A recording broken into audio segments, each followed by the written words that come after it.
എന്റെ ചിന്താഗതികൾക്കപ്പുറമായി എന്റെ ജീവിതത്തെ മാറ്റിമറിച്ച് ഒരു വ്യക്തിയുണ്ട്. ആ വ്യക്തിയെ കുറിച്ചാണ് ഇന്ന് നിങ്ങളുടെ മുൻപിൽ ഞാൻ വിളിച്ചു പറയുവാൻ ആഗ്രഹിക്കുന്നത്. ആ വ്യക്തിയാണ് യേശു ക്രിസ്തു എന്ന ഏകരക്ഷകൻ. ക്രിസ്തു ഇപ്രകാരം പറയുന്നു, ഞാൻ തന്നെ വഴിയും സത്യവും ജീവനുമാകുന്നു.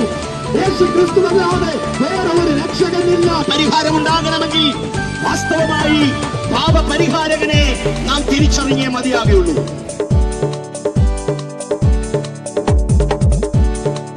ആളുകളെ കൂട്ടി പ്രതിജ്ഞ എടുത്തത് കൊണ്ട് ലഹരിയുടെ ഉപയോഗം തീരുമോ?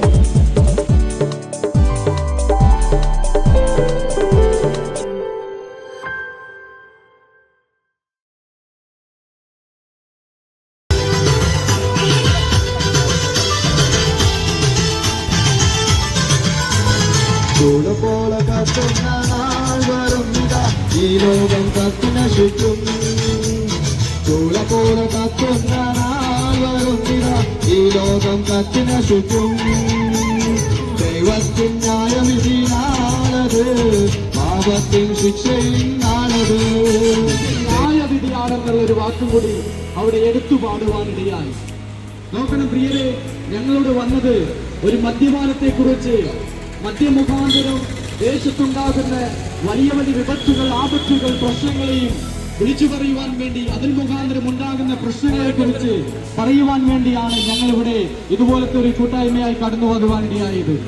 നോക്കണം, മദ്യം ഇന്ന് നാം എവിടെ തിരിഞ്ഞാലും സുലഭമായി ലഭിക്കുന്നതും മദ്യം മുഖാന്തരം അനേക കുടുംബങ്ങൾ തകരുകയും അനേക കുടുംബങ്ങൾ ഇല്ലാതെയാകുകയും ഇടയാകുന്നത് നമുക്കെല്ലാവർക്കും അറിയാം. ഉടരിക്കുന്ന കൊച്ചുകുട്ടിയോട് ചോദിച്ചാൽ പോലും അവർ പറയും മദ്യപാനം ഒരു നല്ലതല്ല എന്ന്. ആ മദ്യപാനത്തെ കുറിച്ച് അധികമായി നിങ്ങളോട് പറയേണ്ട ആവശ്യമില്ല. കാരണം ഒരു ദിവസം രാവിലെ എണീറ്റ് പത്രം നോക്കിയാൽ അല്ലെങ്കിൽ സോഷ്യൽ മീഡിയ കണ്ടുകഴിഞ്ഞാൽ ആദ്യം കേൾക്കുന്നത് മദ്യപാന മുഖാന്തരം ഒരുത്തൻ നന്നായി എന്നല്ല, മദ്യമുഖാന്തരം എത്ര പേർ നശിച്ചു, അല്ലെങ്കിൽ മദ്യമുഖാന്തരം എത്ര പ്രശ്നങ്ങൾ ഉണ്ടായി എന്നുള്ള ആദ്യത്തെ വാർത്തയായിരിക്കും നാം കേൾക്കുന്നത്. എന്തിന് കുറെ ദൂരെ പോകുന്നു, നമ്മുടെ കോഴിക്കോട് ജില്ലയിൽ തന്നെ ഒത്തിരി പ്രശ്നങ്ങളെ കേൾക്കുവാനിടയാകും. രാവിലെ ഉണർന്നു കഴിഞ്ഞാൽ നാം കേൾക്കുന്ന ന്യൂസിൽ പ്രകാരമാണ് മദ്യപിച്ച് മകൻ അമ്മയെ കൊല്ലുന്നു, അതുപോലെ മദ്യപിച്ച് അമ്മ മകനെ കൊണ്ടുപോയി എറിയുന്നു, അതുപോലെ അപ്പൻ മക്കളെ കൊല്ലുന്നു. അങ്ങനെ ഒത്തിരി പ്രശ്നങ്ങൾ ഈ മദ്യമുഖാന്തരം നാം കാണുവാനും കേൾക്കുവാനും ഇടയാകും. അപ്പോൾ ചിന്തിക്കാം, ഞങ്ങൾ ഇവിടെ മദ്യപിക്കുന്നില്ല എന്ന് വിചാരിക്കാം.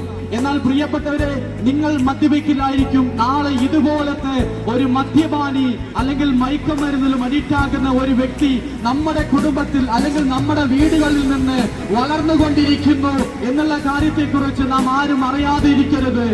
നോക്കണം, ഈ 21ാം നൂറ്റാണ്ടിനെ കുറിച്ച് നാം കേൾക്കുമ്പോൾ കഴിഞ്ഞ 10-20 വർഷങ്ങൾക്ക് മുൻപേ ഉണ്ടായിരുന്ന ഒരു കാലാവസ്ഥയോ പ്രകൃതിയോ അതുമല്ലാതെ അതുപോലത്തെ കാലഘട്ടമല്ല ഇപ്പോൾ ഉള്ളത്.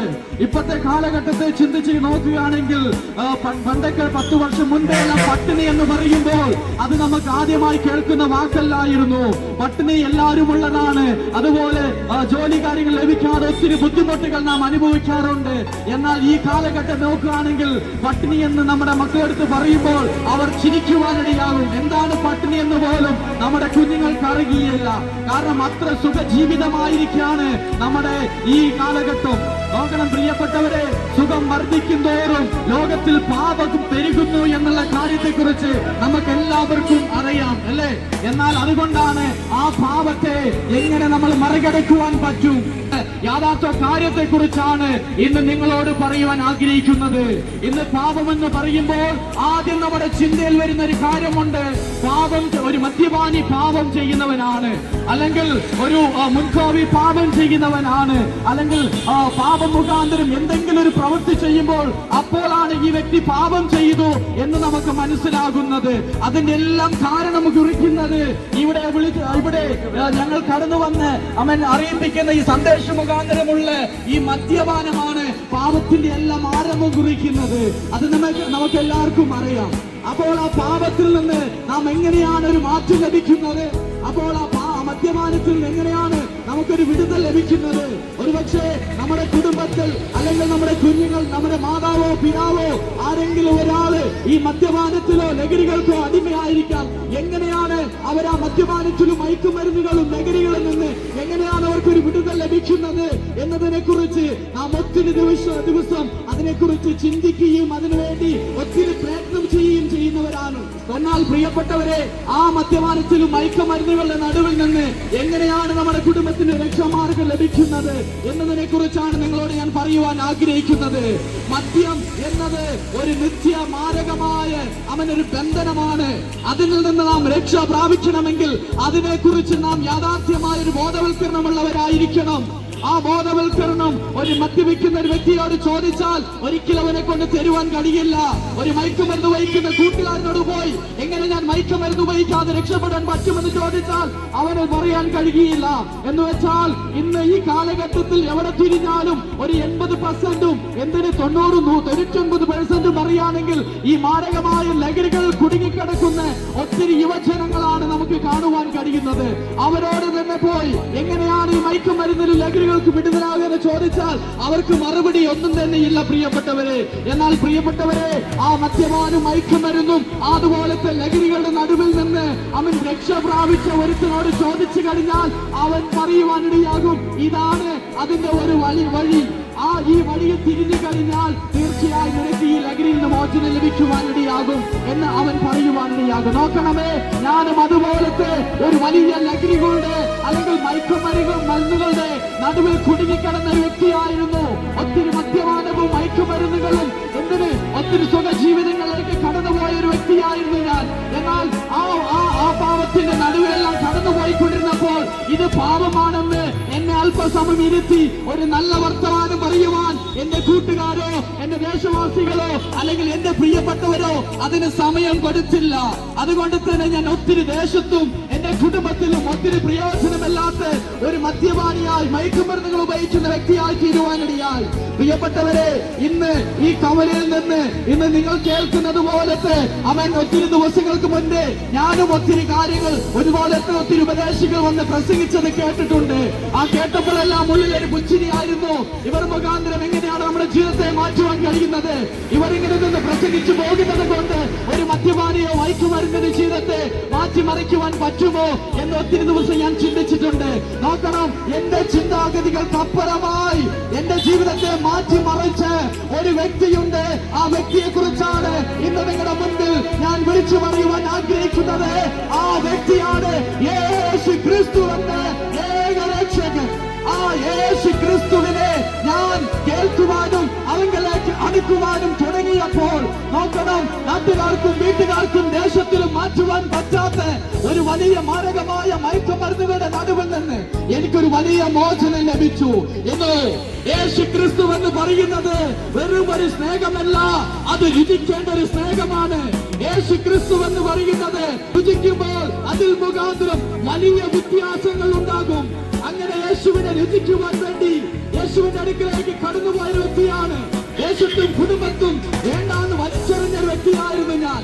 യേശുവിന്റെ അടുക്കിലേക്ക് പോയി അവനോടുകൂടെ ചേരുവാൻ തുടങ്ങിയപ്പോൾ എന്റെ ജീവിതത്തിലായിരുന്ന എന്റെ സകല ലഹരികളെ, എന്റെ സകല മയക്കുമരുന്നുകളെ, സകല ദുഷ്ടതകളെ മാറ്റി തിരിക്കുവാൻ യേശുവിനെ കൊണ്ട് കഴിഞ്ഞു. എന്നതിന്റെ നടുവിൽ നിന്നും എന്റെ ജീവിതത്തെ മാറ്റിമറിച്ചത് ഇതുപോലത്തെ ചില ശബ്ദമായിരുന്നു. അത് വെറുതെയുള്ള ശബ്ദമല്ലായിരുന്നു, യേശു ക്രിസ്തുവിന്റെ ശബ്ദമായിരുന്നു. യേശു ക്രിസ്തുവിന്റെ ശബ്ദം ഞാൻ കേട്ടു.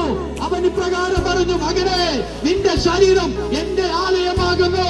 എന്ന് വെച്ചാൽ ലോകം വേണ്ട എന്ന് പറഞ്ഞ് അതിനുവേണ്ടി മയക്കുമരുന്നും മദ്യപാനവും ലോകത്തിന്റെ പല സുഖജീവിതങ്ങൾക്ക് വേണ്ടി ഈ ശരീരത്തെ കൊടുക്കുമ്പോൾ യേശു ക്രിസ്തു പറയുന്നു, ഈ ശരീരം എന്റെ ആലയമാണ്, ഈ ശരീരത്തെ നീ നശിപ്പിക്കരുത് എന്ന് അതിനോട് ശക്തമായി പറയുന്നു. പ്രിയരെ, നമ്മുടെ ഈ ശരീരം വെറും 60ഉം 70ഉം ഈ ലോകത്തിന് മണ്ണിന് കൊടുക്കുവാൻ വേണ്ടി മാത്രം നിങ്ങൾ വളർത്തരുത്. അതിനപ്പുറമായ ഒരു ജീവിതമുണ്ട്, അതിനപ്പുറമായ ഒരു നിലനിൽപ്പുണ്ട്. അത് എന്താണെന്ന് നിങ്ങൾ അറിയുവാനിടയാകണം. അതറിയുവാനും അതിലേക്ക് നടക്കുവാനും ഭാഗ്യം ലഭിച്ചവരാണ് ഇവിടെ ആയിരിക്കുന്ന ഞങ്ങൾ അല്പം പേർ. എന്നാൽ ഈ കൂട്ടത്തിൽ നിങ്ങൾക്ക് പങ്കാളിത്തമാകുവാൻ കഴിയില്ലേ? തീർച്ചയായും മരണത്തിന് ശേഷം ഒരു ജീവിതമുണ്ട്. മരണത്തിന് മുൻപ് നമ്മുടെ തമ്പുരാൻ, നമ്മുടെ കർത്താവ് തന്നിരിക്കുന്ന ഈ ആയുസ്സും ആരോഗ്യവും ഈ ലോകത്തിന്റെ പാപത്തിന് വേണ്ടി നിങ്ങൾ കൊടുക്കരുത്. ഈ പാപ ജീവിതത്തിന് വേണ്ടി നിന്റെ ആയുസ് കൊടുക്കരുത്. ഈ മദ്യപാനത്തിന് മയക്കുമരുന്നുകൾക്ക് വേണ്ടി കൊടുക്കരുത്. അതിൽ നിന്നെല്ലാം ഒരു മാറ്റം ലഭിക്കണമെങ്കിൽ തീർച്ചയായി നീ യേശുവിലേക്ക് തിരിയണം, യേശുവിലേക്ക് തിരിയണം, യേശുവിലേക്ക് തിരിയണം. എന്തിനു കൊണ്ടാണ് ഇങ്ങനെ ഉറപ്പിച്ചു പറയുന്നത്? യേശുവിൽ മാത്രമേയുള്ളൂ രക്ഷ, യേശുവിൽ മാത്രമേയുള്ളൂ ജീവൻ. യേശു ക്രിസ്തു ഇപ്രകാരം പറയുന്നു, ഞാൻ തന്നെ വഴിയും സത്യവും ജീവനുമാകുന്നു. യേശു ക്രിസ്തുവല്ലാതെ വേറെ ഒരു രക്ഷകനില്ല. ദൈവത്തിൻ ന്യായവിധിനാളത്, പാപത്തിൻ ശിക്ഷയിനാളത്. ന്യായവിധിനാളത് യേശുവിൻ സന്നിധിയിൽ നീ വരുമോ രക്ഷകനെ, യേശുവിൻ സന്നിധിയിൽ ഈ ലോകം കത്തി നശിക്കും. പരിഹാരമുണ്ടാകണമെങ്കിൽ വാസ്തവമായി പാപപരിഹാരകനെ നാം തിരിച്ചറിഞ്ഞേ മതിയാകുള്ളൂ. എങ്ങനെയാണ് പാപത്തിന് പരിഹാരം ഉണ്ടാകുന്നത്? മനുഷ്യൻ പാപത്തിന്റെ പരിഹാരത്തിന് വേണ്ടി ധാരാളം വഴികൾ തേടാറുണ്ട്. പല മതങ്ങളും പാപത്തിന്റെ പരിഹാരത്തിന് വേണ്ടിയുള്ള വിവിധ മാർഗങ്ങൾ നിർദ്ദേശിക്കാറുണ്ട്. പുണ്യകർമ്മങ്ങൾ ചെയ്യുകയും തീർത്ഥാടനങ്ങൾ നടത്തുകയും മതാനുഷ്ഠാനങ്ങൾ പങ്കുചേരുകയും ഒക്കെ ചെയ്യുന്നതിലൂടെ പാപത്തിന് പരിഹാരമുണ്ടാകുമെന്നാണ് നമ്മുടെ സമൂഹം വിചാരിക്കുന്നത്. പാപത്തിന് പരിഹാരമുണ്ടാകണമെങ്കിൽ വാസ്തവമായി പാപത്തിന് പരിഹാരം വരുത്തിയ യേശു കർത്താവിനെ തിരിച്ചറിയണം. മനുഷ്യന്റെ പുണ്യപ്രവൃത്തികളെല്ലാം കറമുറന്റെ തുണി പോലെ നിൽക്കുമ്പോൾ മനുഷ്യനെ തേടി സർവശക്തനായ ദൈവം ഈ ലോകത്തിലേക്ക് ഇറങ്ങി വന്നു. അതാണ് കർത്താവായ യേശു ക്രിസ്തു. മനുഷ്യൻ ദൈവത്തെ തേടി അലയുമ്പോ, നമ്മളൊക്കെ പണ്ട് കേട്ടിട്ടുള്ള ഒരു പാട്ടുണ്ട്, ഈശ്വരനെ തേടി ഞാൻ അലഞ്ഞു, കടലുകൾ കടന്നു ഞാൻ തിരഞ്ഞു, അവിടെയുമിൽ ഇവിടെയുമിൽ ഈശ്വരൻ, വിജനമായ ഭൂവിലുമിൽ ഈശ്വരൻ. കുറെ നാൾ അങ്ങനെ പാടി, കുറെ നാൾ അങ്ങനെ തേടി, അവസാനം മനുഷ്യനൊരു ഉൾക്കാഴ്ചയിലെത്തി, ദൈവമൊന്നുമില്ലെന്നേ, ദൈവമില്ല. പിന്നെ മനുഷ്യൻ പാടാൻ തുടങ്ങി, ദൈവവും ഇന്നൊരു കെട്ടുകഥ, മനം ഭാവന ചെയ്യും പഴയ കഥ. അപ്പോ പാപത്തിന് പരിഹാരം തേടി ദൈവത്തെ അലഞ്ഞിട്ട് ദൈവത്തെ കാണാൻ പറ്റാതെ മനുഷ്യൻ ഇന്ന് പറയുകയാണ് ദൈവമില്ല. ദൈവമില്ലെന്ന് പറഞ്ഞ് ആശ്വസിക്കാൻ മനുഷ്യൻ ശ്രമിക്കുമ്പോ വിശുദ്ധ ബൈബിൾ നമ്മളോട് പറയുന്നു, മനുഷ്യ, നിന്നെ തേടി ദൈവം ഈ ഭൂമിയിൽ വന്നു. അത് നീ അറിയുന്നുണ്ടോ? 2000 വർഷങ്ങൾക്ക് മുമ്പ് മനുഷ്യന്റെ പാപത്തിന് പരിഹാരത്തിന് വേണ്ടി യേശു കർത്താവ് ഈ താണലോകത്തിലേക്ക് ഇറങ്ങി വന്നു. കാൽവരി ക്രൂശിൽ മരിച്ചു. അത് ഒരു പരിഹാര ബലിയായിരുന്നു. അതെ, മതങ്ങൾ പറഞ്ഞ യാഗങ്ങളുടെ പൂർത്തീകരണമായ പരിഹാര ബലിയാണ് യേശു കർത്താവ് കാൽവരി ക്രൂശിൽ നിർവഹിച്ചത്. തന്റെ അവസാനത്തെ തുള്ളി രക്തവും ഒഴുക്കി തന്ന നമ്മെ രക്ഷിച്ച് നിത്യതയ്ക്ക് നമ്മെ അവകാശികളാക്കി തീർത്തിരിക്കുകയാണ്. പ്രിയ സുഹൃത്തെ, ദൈവത്തിന്റെ ഭാഗത്തു നിന്ന് ചെയ്യാനുള്ളതെല്ലാം ദൈവം നിനക്ക് വേണ്ടി ചെയ്തിട്ടുണ്ട്. ഇനിയും നിന്റെ ഭാഗത്തു നിന്ന് അത് ഏറ്റെടുക്കുക മാത്രം ചെയ്താൽ മതി. എങ്ങനെയാണ് ഇത് പ്രാപിക്കുവാനായിട്ട് കഴിയുന്നത്?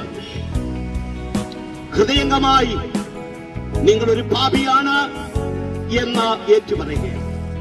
യേശുവേ, അങ്ങ് എന്റെ പാപങ്ങൾക്ക് പരിഹാരാർത്ഥമാണ് കാൽവരി ക്രൂശിൽ മരിച്ചതെന്ന് ഞാൻ വിശ്വസിക്കുന്നു. എന്നെ അങ്ങയുടെ മകനാക്കി തീർക്കണമേ, എന്നെ അങ്ങയുടെ മകളാക്കി തീർക്കണേ എന്ന് ഹൃദയംഗമായി പ്രാർത്ഥിക്കുന്ന ഏതൊരു വ്യക്തിക്കും അത് പ്രാപിച്ചെടുക്കുവാനായിട്ട് കഴിയും. പ്രിയ സുഹൃത്തെ, നിങ്ങൾ ഇരിക്കുന്ന ഇരിപ്പിടത്തിൽ ഇരുന്നുകൊണ്ട് ഒരു വാക്ക് നിങ്ങൾക്ക് പ്രാർത്ഥിക്കുവാൻ കഴിയുമോ? ജീവിതത്തിന്റെ അവസാന മണിക്കൂറുകളിലേക്ക് ഒരുപക്ഷെ നിങ്ങൾ എത്തി നിൽക്കുന്നുണ്ടാവാം. അല്ല, ജീവിതത്തിന്റെ ഏതെങ്കിലും തുടക്ക സമയങ്ങളിലായിരിക്കാം നിങ്ങൾ നിൽക്കുന്നത്. ഒരായുസ് മുഴുവൻ നിങ്ങളുടെ മുമ്പിലുണ്ടാവാം. പക്ഷേ ഈ പ്രാർത്ഥന നിങ്ങൾക്ക് ചൊല്ലുവാൻ കഴിയുമെങ്കിൽ നിങ്ങളുടെ ജീവിതത്തെ ദൈവത്തിന് രൂപാന്തരപ്പെടുത്താൻ കഴിയും. ഒരു നല്ല മനുഷ്യനായി നിങ്ങൾക്ക് രൂപാന്തരപ്പെടാൻ പറ്റും. അനുഗ്രഹിക്കുവാൻ കർത്താവ് ഒരു ദൈവസ്തോത്രം ചെയ്യുന്ന കർത്താവ് ഒരു വിടുവിക്കുവാൻ കർത്താവെ പ്രാർത്ഥന കേട്ടുപിടിക്കുന്ന കർത്താവെ എല്ലാവരെയും കർത്താവ് ദൈവം സഹായിക്കുമാണ് പ്രാർത്ഥിക്കുന്ന സ്തോത്രം കേട്ടുപിടിക്കുന്ന വചനങ്ങൾ കർത്താവെ പ്രബോധിച്ച് കർത്താവ് ഒരു മാനസാന്തരപ്പെട്ട് കർത്താവെ ജീവനുള്ള സത്യദൈവത്തെ അറിയുവാൻ ദൈവം സഹായിക്കുമാണ് പ്രാർത്ഥന കർത്താവ് പ്രാർത്ഥന കേട്ടാൽ അധികമുള്ള യേശു